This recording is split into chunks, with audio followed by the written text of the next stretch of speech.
Chapter 8. The air was so charged with pain, the angel trumpets could not breathe it.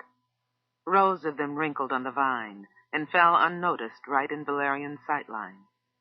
He sat in the greenhouse oblivious to everything but 1950 when he heard the first time his son's song. All the years since, he thought she drank, was a not-so-secret alcoholic.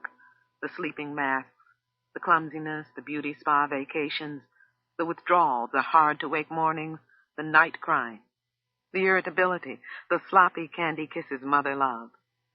He thought she drank heavily in private, and that was why she took only wine and sherry in his presence. Non-drinkers take real drinks. Only secret drinkers insist on Chablis at every occasion, or so he thought. And he wished it were true. He was devastated knowing that she had never been drunk, had never been out of her mind, never in a stupor, never hungover, never manic from being dry too long. Drunkenness he could take, had taken, in fact, since he'd always believed it. Anything was better than knowing that a pretty and pretty nice, sober young woman had loved the bloodying of her own baby, had loved it dearly, had once locked herself in the bathroom, a pair of cuticle scissors in her hand, to keep from succumbing to that love. Nothing serious, though. Not throwing across the room or out the window. No scalding, no fist work. Just a delicious pin stab in sweet, creamy flesh. That was her word, delicious. I knew it was wrong, knew it was bad, but something about it was delicious, too. She was telling him, saying it aloud at the dinner table after everyone had gone. His knees were trembling, and he'd had to sit down again. The Negroes had all gone out of the room, disappearing like bushes, trees, out of his line of vision, and left the two of them in the light of the chandelier. She was standing there next to him, her cheek white again after the blow Undine had given her, her hair rumpled but lovely. She was serene, standing there saying it. And he agreed with that, thought it could be, must be true, that it was delicious, for at that moment it would have been delicious to him, too, if he could have picked up the carving knife lying on the platter next to the carcass of the goose and slashed into her lovely Valentine face. Delicious. Conclusive and delicious. But he couldn't concentrate. His knees were trembling, his fingers shuddering on the tablecloth. He didn't want to see them shaking there, but he didn't want to see her face either. He thought about that, how or whether to stop looking at her and look instead at his hands. He couldn't make up his mind, and he couldn't shift his gaze, but he thought about it while she was saying it. It's funny, but I would see the mark and hear him cry, but somehow I didn't believe it hurt all that much. Mark, she called it. She saw the mark. Didn't think it hurt all that much. Like a laboratory assistant removing the spleen of a cute but comatose mouse. Suddenly he knew exactly what to do. Go to him, go to Michael. Find him, touch him, rub him, hold him in his arms now. He tried to stand, but the spastic legs defied him. I cannot hear any more, he said. I can't. She stopped then and looked at him with complete understanding and complete patience. Still, he could not stand. She understood that, too, and without another word walked slowly out of the room. Later, her footsteps seemed to say, when you are stronger, I will say it to you, share it with you, make it yours as well as mine. Valerian didn't move. I will never be that strong, he thought. I will never be strong enough to hear it. I have to die now, or go to him. When I move from this table, I will do one or the other, nothing in between. I will never be able to hear it. It was 2 a.m. when Sidney returned, dressed in robes, slippers, and pajama bottoms. Valerian was sitting in the chandelier light, legs and fingers finally at rest. You should go on up to bed, Mr. Street. Valerian gave a small shake of his head. If he went up, he might never come down again. And if he stood up, it would only be to die or go to Michael. Get some rest. Figure things out in the morning, Sidney said. Valerian nodded. The table was precisely as it was when Sidney guided the sobbing Undine away. No one had moved a thing while he helped Undine undress, made her lie down, and rubbed her feet until she slept. But he couldn't sleep at all. The sea spread around him and his wife. They were afloat in it. And if removed from the island, there was nowhere to land. They had no house, no place of their own. Some certificates worth a bit, but no savings. Just the promises of being taken care of in the will of a man whose wife, his own wife, had slept. Sidney started to clear the table and stack things on the sideboard. The suspense was too great. So he asked him outright, "Mr. Street?"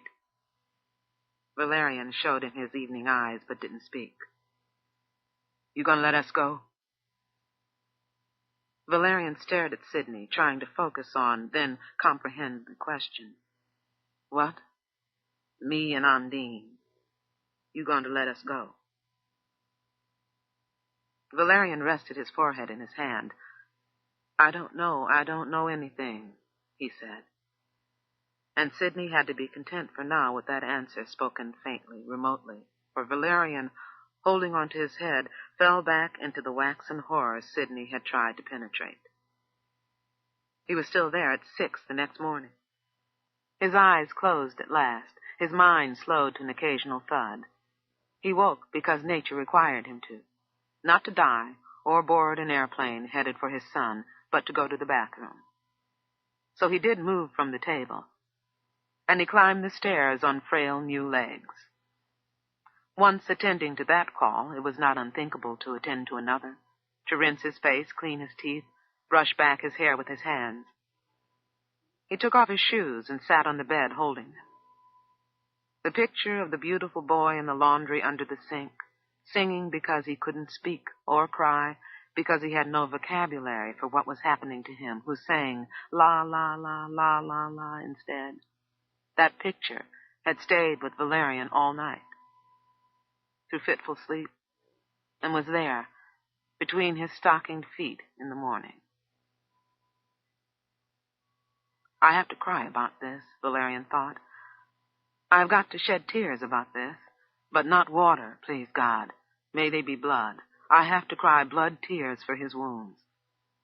But I will need several lives, life after life after life after life, one for each wound, one for every trickle of blood, for every burn. I will need a lifetime of blood tears for each one of them, and then more. Lives upon lives upon lives for the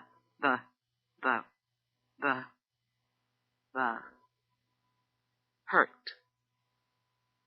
The deep down, eternal little boy hurt. The not knowing when, the never knowing why, and never being able to shape the tongue to speak, let alone the mind to cogitate how the one person in the world upon whom he was totally, completely dependent, the one person he could not even choose not to love, could do that to him. Believing at last, as a little boy would, that he deserved it, must deserve it, otherwise it would not be happening to him. That no world in the world would be imagined, thought up, or even accidentally formed, not to say created, that would permit such a thing to happen. And he is right. No world in the world would allow it. So this is not the world at all. It must be something else. I have lived in it, and I will die out of it, but it is not the world. This is not life. This is some other thing. It comforted him a bit, knowing that whatever this was, it was not life. He achieved a kind of blank, whited out, no feeling at all that he hoped would sustain him until the blood tears came. Until his heart, revivified, pumped its way along for a single purpose. To spill out of his eyes throughout the millennium, he would have to live. Until then. Margaret awoke very early that morning, having had the dream she ought to have had. It was unspeakable. She rose at once. The wonderful relief of public humiliation, the solid security of the pillory were upon her. Like the much-sought-after, finely captured strangler, she wore that look of harmony that in newspaper photos comes across as arrogance, or impenitence at the least. The harmony that comes from the relieved discovery that the jig is up.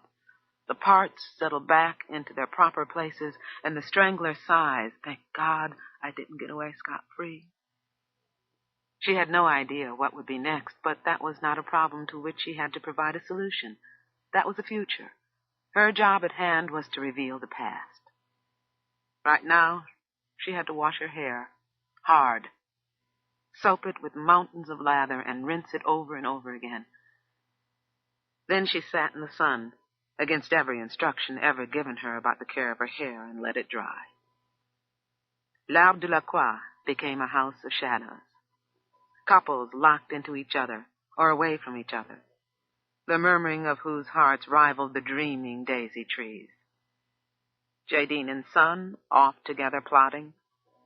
Sidney and Ondine walking on glass shards, afraid, angry, sullen, snapping at one another one minute, soothing each other the next. Valerian stayed mostly in his room. The greenhouse remained untended, the mail unread. Silence pressed down on the dahlias and cyclamen, for there was no diet of music anymore. Sidney brought pieces of dinner to the table, but no one was there. Jadine and Son foraged in the refrigerator, accomplices. Margaret appeared for breakfast coffee only. Sidney took trays of half-heartedly prepared sandwiches to Valerian's room and brought them back, untouched. Margaret told her husband in pieces. Little by little, she spooned it out to him, a sip here, a drop there, a fleeting sentence in midair as they passed on the stairs. It was not as often as you think, and there were long, long periods of happiness between us. In between. But he had stepped inside his bedroom door. Another time she said, "Don't try to persuade yourself that I didn't love him. He was more important to me than my life, She had to repeat the phrase, for his back was receding fast. He never directed those gloaming eyes her way. She told him in bite-sized pieces, small enough for him to swallow quickly, because she didn't have the vocabulary to describe what she had come to know, remember. So there was no way or reason to describe those long, quiet days when the sun was drained and nobody ever on the street. There were magazines, of course, to look forward to, but neither life nor time could fill a morning. It started on a day like that. Just once she did it, a slip, and then once more. And it became the thing to look forward to resist, to succumb to plan, to be horrified by, to forget, because out of the doing of it came the reason. And she was outraged by the infant needfulness. There were times when she absolutely had to limit its being there, stop its implicit and explicit demand for her best and constant self. She could not describe her loathing of its prodigious appetite for security, the criminal arrogance of an infant's conviction that while he slept, someone is there, that when he wakes, someone is there, that when he is hungry, food will somehow magically be provided. So she told him that part that was palatable, that she could not control herself, which was true, for when she felt hostage to that massive insolence, that stupid trust, she couldn't help piercing it. Finally, Margaret entered his room one night and locked the door behind her. "I've just spoken to Michael," she said. Valerian could not believe it. She could call him, speak to him, say his name. Did she think it was business as usual? He said he sent 2 cables telling us he couldn't make it. 2. Neither one was telephoned to us. I asked him to call B.J. Bridges. Obviously, we don't need any guests at New Year's. Valerian was speechless. She was going to go on about it, chatting about things just as if nothing had happened. The blood had not dropped out of his eyes yet, so this still was not life. He could get through it because it was some other thing he was living. How dare you call him?" he said hoarsely. "How dare you?" "He isn't damaged, Valerian. He isn't." Valerian said nothing. He only stared at her. She was even lovelier now that her hair had no spray in it, that it was not tortured into Art Deco, now that it hung according to its own will in the shape of her head. And she wore no makeup, little charming eyebrows instead of styled ones, and the thin top lip was much nicer than the full one she ritually painted. "How can you know that? How can you know what is damage and what is not? If you don't know the difference between... He stopped. He couldn't say it. "How do you know the difference between what is damaged and what is healed?" "I know. I see him. I visit him. Believe me, he's fine. Finer than most." They were both silent for a few moments, and then Margaret said, "You want to ask me why I don't. I can't answer that. I can tell you that I was more successful in keeping myself from doing it than not. When it did happen, it was out of my control. I thought at first it was because he was crying and wouldn't sleep, but then sometimes it was in order to make him cry or wake him from sleep. I can't hear this, Margaret. You can. I have done it, lived it. You can hear it." She seemed strong to him. He was wasting away, filed to nothing by grief, and she was strong, stronger, talking about it as though it were a case study, an operation, some surgery that had been performed on her that she had survived, and she was describing to him. "You are disgusting. You are monstrous. You did it because you are monstrous." "I did it because I could, Valerian, and I stopped doing it or wanting to do it when I couldn't." "Couldn't?" "Yes, couldn't. When he was too big, when he could do it back, when he could tell." "Leave me." "He's fine. I'm telling you, he's all right." "Please leave me." She understood completely.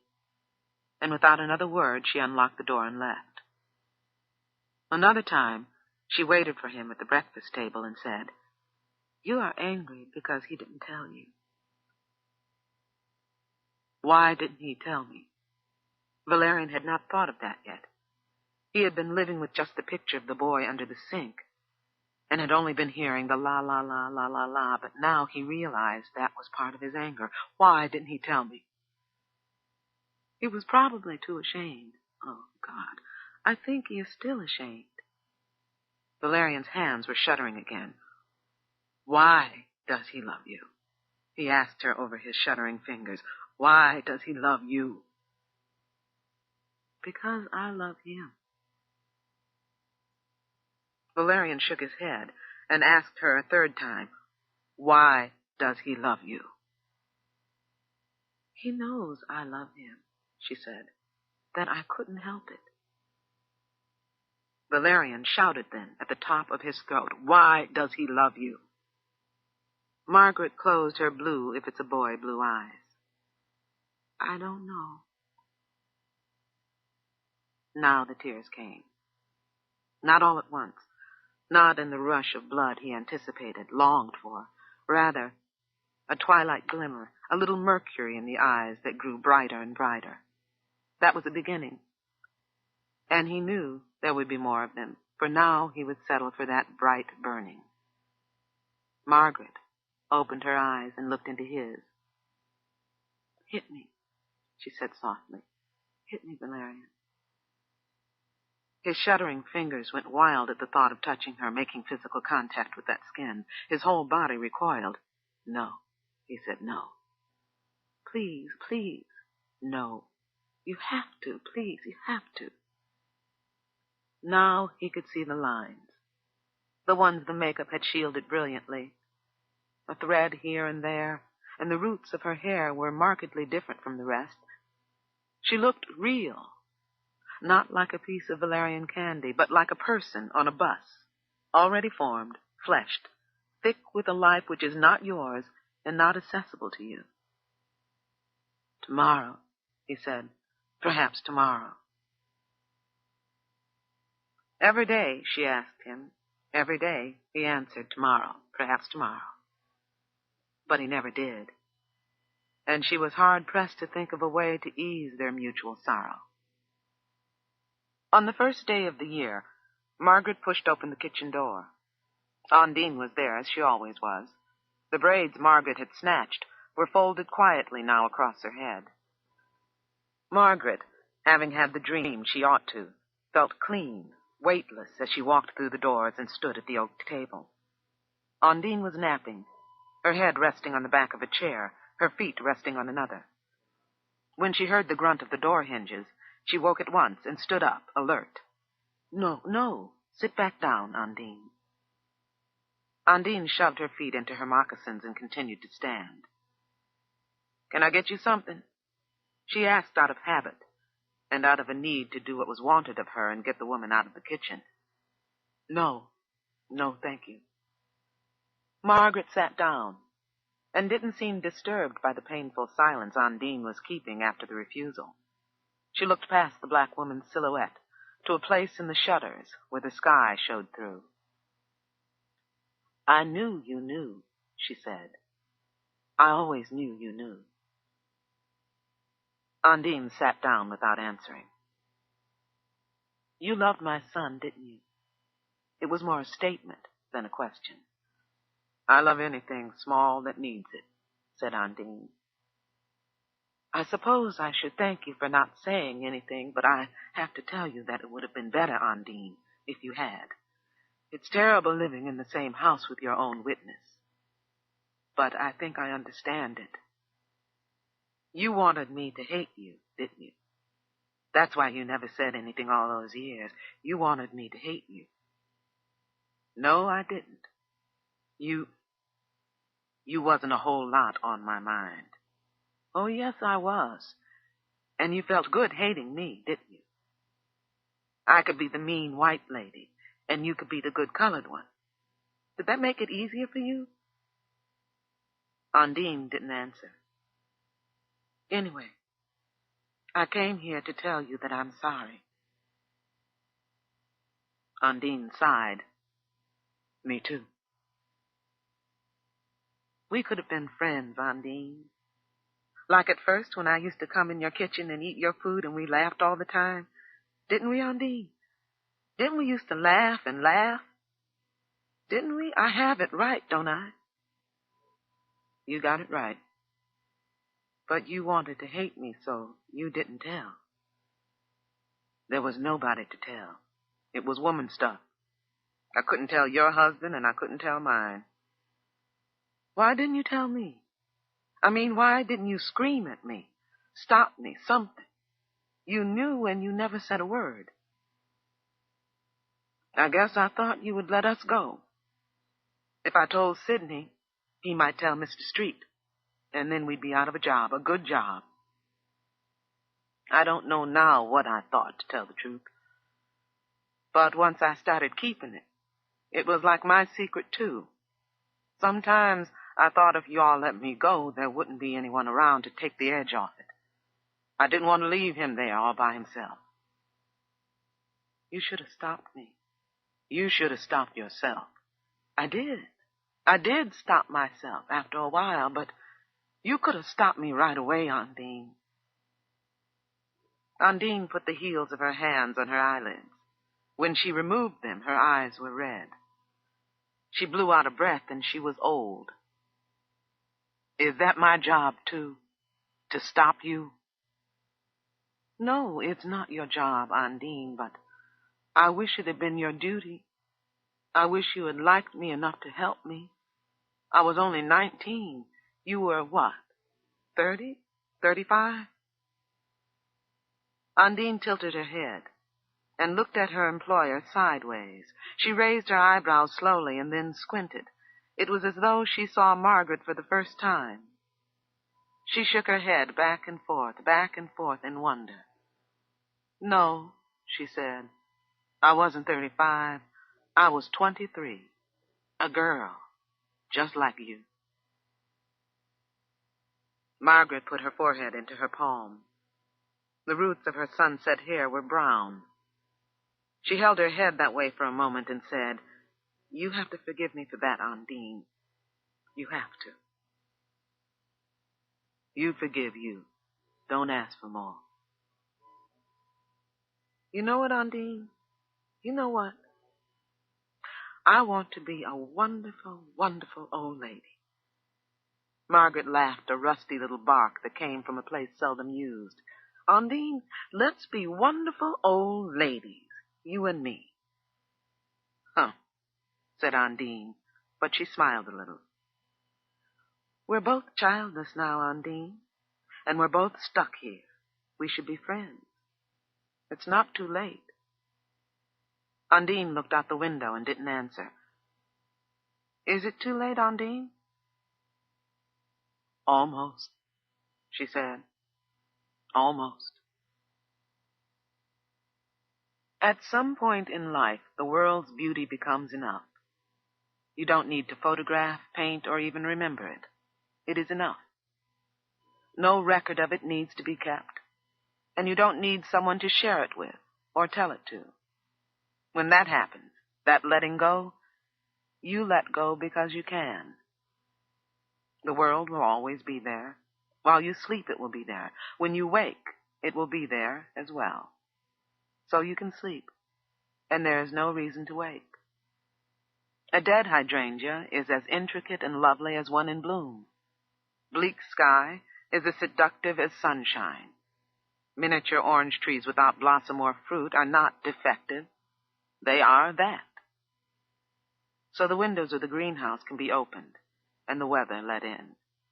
The latch on the door can be left unhooked, the muslin removed, for the soldier ants are beautiful too, and whatever they do will be part of it. Valerian began going back to his greenhouse, not as early as before. Now he waited until after the breakfast rain. He was still telling Margaret, tomorrow, perhaps tomorrow. But he didn't change anything in there, didn't sew or clip or transpose. Things grew or died where and how they pleased. Ile des Chevaliers filled in the places that had been the islands to begin with. He thought about innocence there in his greenhouse, and knew that he was guilty of it, because he had lived with a woman who had made something kneel down in him the first time he saw her, but about whom he knew nothing. Had watched his son grow and talk, but also about whom he had known nothing. And there was something so foul in that, something in the crime of innocence, so revolting, it paralyzed him. He had not known because he had not taken the trouble to know. He was satisfied with what he did know. Knowing more was inconvenient and frightening, like a bucket of water with no bottom. If you know how to tread, bottomlessness need not concern you. Margaret knew the bottomlessness. She had looked at it, dived in it, and pulled herself out, obviously tougher than he. What an awful thing she had done, and how much more awful not to have known it. Which was all he could say in his defense, that he didn't know, that the postman passed him by. Perhaps that was why he had never received the message he'd been waiting for. His innocence made him unworthy of it. The instinct of kings was always to slay the messenger, and they were right.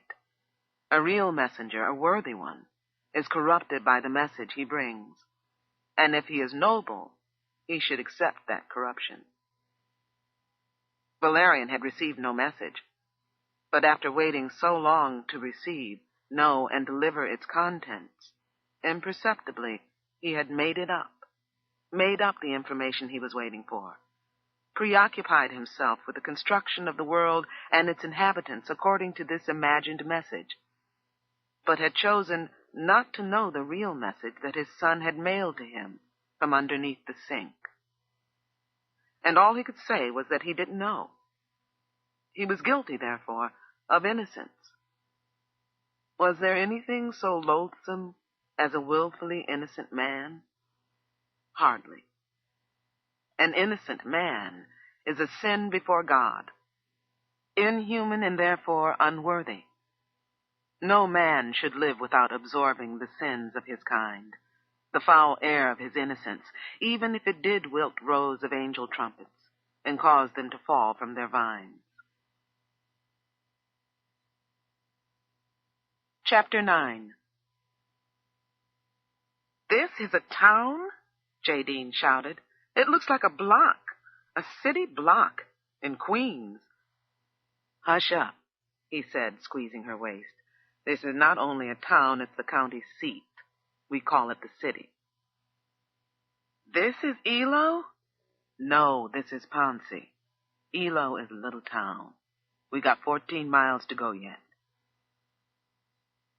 Now she understood why he wanted to rent a car and drive to Florida. There was no way to fly to Elo. They had to go to Tallahassee or Pensacola, then get a bus or train to Ponce. Then bum a ride to Elo, for no buses went out there, and as for taxis, well, he doubted if either one would take them. Bumming a ride didn't seem to be a problem in his mind.